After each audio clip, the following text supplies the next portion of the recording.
What's going on, everyone? Back today with another Jeep video. Wait a minute. Sorry, hold on.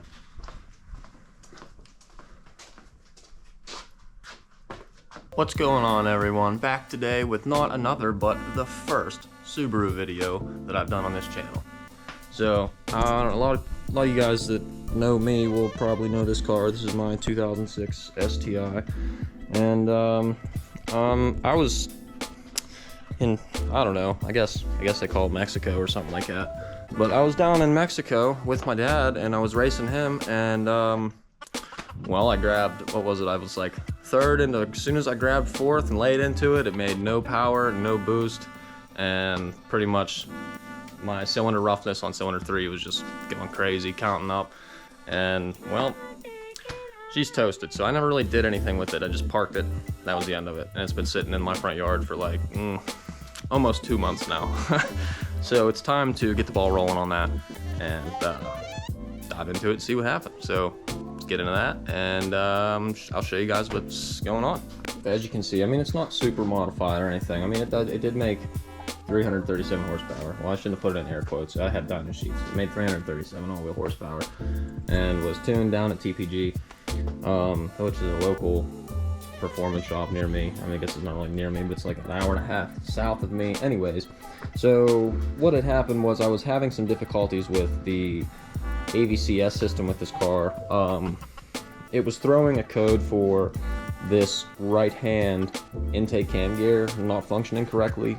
Basically, it would say it was under or over performing. I don't know.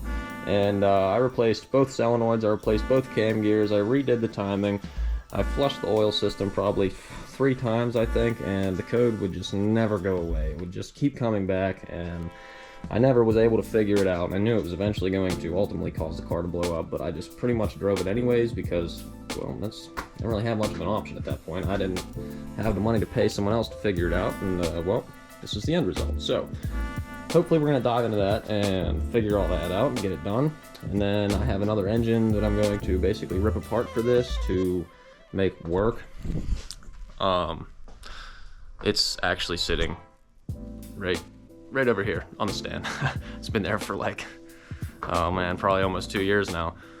But basically, whenever we're all said and done, this thing's going to be full rotated turbo setup, and I'm hopefully going to be making more than 337 horsepower with it. But we'll see, time will tell. Alright, let's go ahead and get some stuff off of here and see what we can figure out. I almost want to do a compression test on that cylinder 3, but I probably will, we'll see. Ooh, Subaru, just rebuilt 10,000 miles ago. Only needs a new engine. Again, it's a Subaru thing, you wouldn't understand.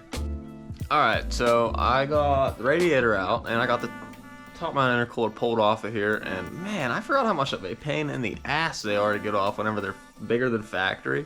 They barely fit in there. I don't know who thought that was going to be a good idea, but I mean, man, for how much of a pain in the ass that is, you might as well just go front mount for another couple $100. You know, I mean, that's just my opinion, I guess. But anywho, so you got these 2 bolts here.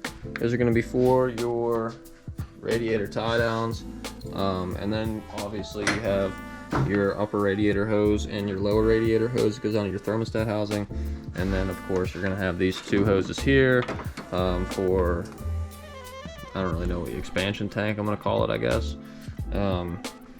Yeah, I mean, and then the radiator just literally pulls right up out. You do have your 2 connectors down here for your fan, 1 on each side. You know, got 2 fans on that thing. So yeah, I mean, once you get the radiator out, it's real simple than that. Intercooler is tied in here, bolted there, bolted there. It's got this hose clamp for the throttle body, and don't forget the hose clamps down on the turbo inlet or outlet so that you can actually get the Y pipe off under the intercooler. I hate working on these cars, but at the same time I do love working on these cars because they make them so easy to pull the engine out. I mean, that's why I didn't even bother pulling the front wheels off, as you guys can see, because you don't have to pull axles or anything, being this is how it's all-wheel drive. You know, the transmission's right here, the bell housing's here. It's as simple as how it comes, you know. I mean, I'm pretty much down to basically at this point getting fuel lines off, getting wires off, a couple motor mount bolts, bell housing bolts, and a couple miscellaneous things here and there. But I mean, if I really wanted to try hard, I could get it out soon. I don't really have a fire lit under my ass yet. We'll get there though. Definitely get some motivation here in a minute. I am currently figuring out that this entire car was basically held together with zip ties and hopes and dreams. I mean, literally zip ties. I can't believe this. So, I've cut most of them off at this point, but every hose for the AOS, just mind you, I didn't build this car, guys. I gotta say that I didn't build this car. Every hose for the AOS is zip tied. All of these fuel lines were basically zip tied together, which I mean that's fine. Like I've done stuff like that, but they had all of them zip tied to everything else, and it's just like the whole car is just zip tied together.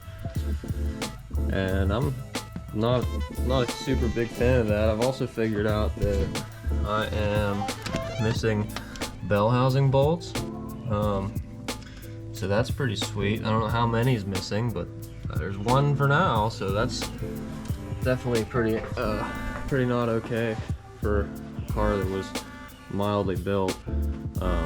But you know, whatever. I probably wouldn't have put them in either. You know, who needs them damn things? Just extra weight.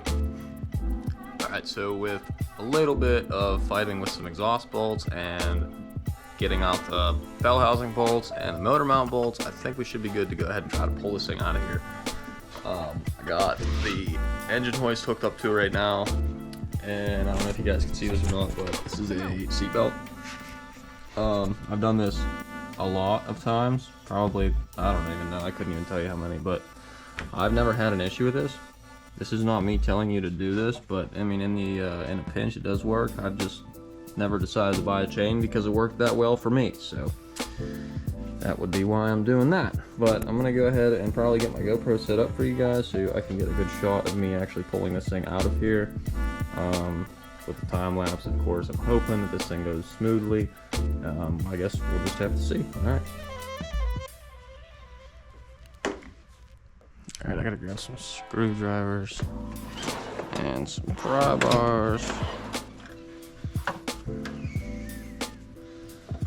It's a good thing all of my flatheads are at work.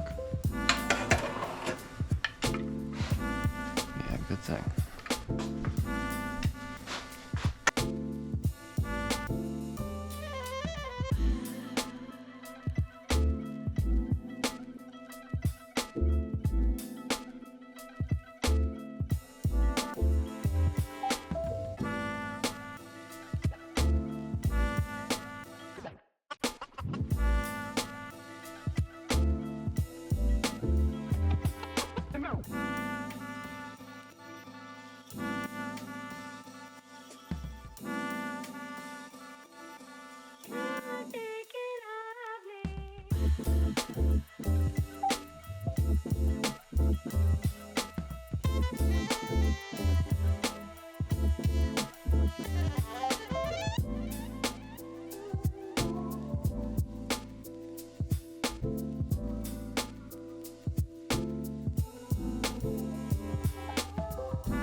Holy food. How are they that tight? It's not even holding anything. We make the all-important bolts really tight, and we make the not-so-important bolts not very tight. Okay, so I'm used to working on a WRX. This is the first STI that I've ever worked on.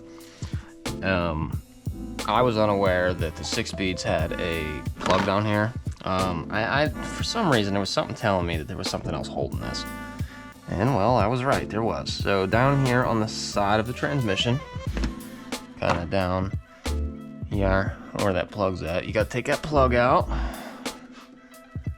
And then after you get this plug out, we have to find ourselves a bolt. I need to get something to stand on.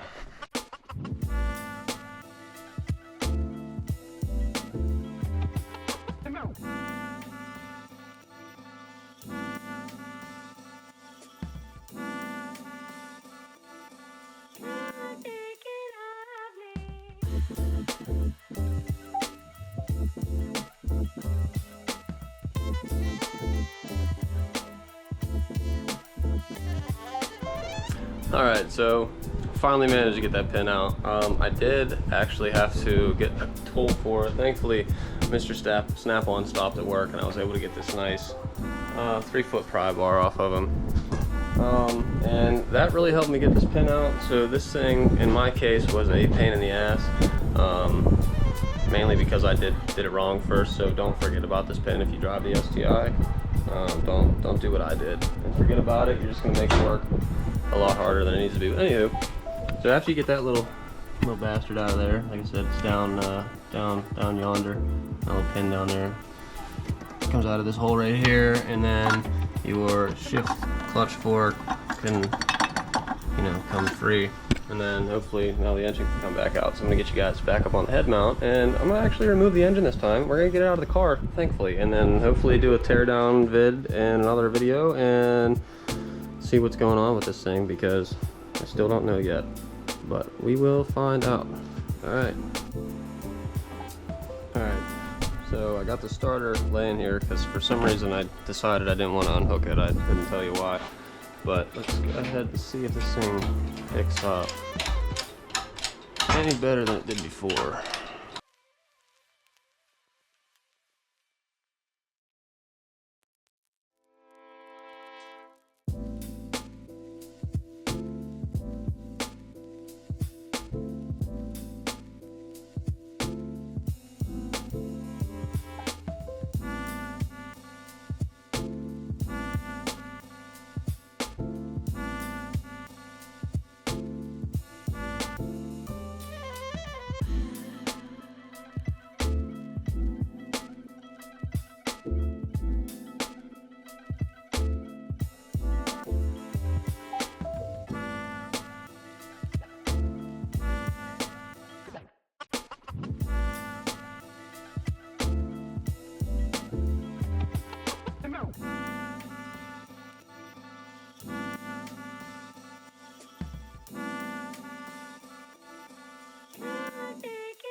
There it is, look at that.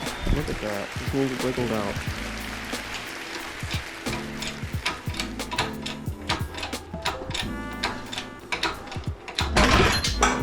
I was gonna say I like to play this game called What Did I Forget to Unhook? And, well, heater hoses.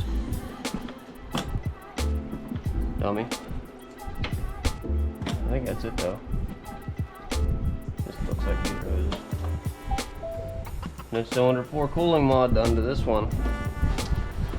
That's no good. I'm gonna have to do that. I firmly believe in that. I don't really care what other people say. Let's see, is it an ACT clutch? Oh no, it's competition clutch. Someone told me it was ACT. That was false. That's okay. Alright, well, I'm gonna go ahead and get some of the miscellaneous shit that I apparently forgot to get off. And then see you guys in a minute after I get the engine down on the ground, and we'll go from there. Cool.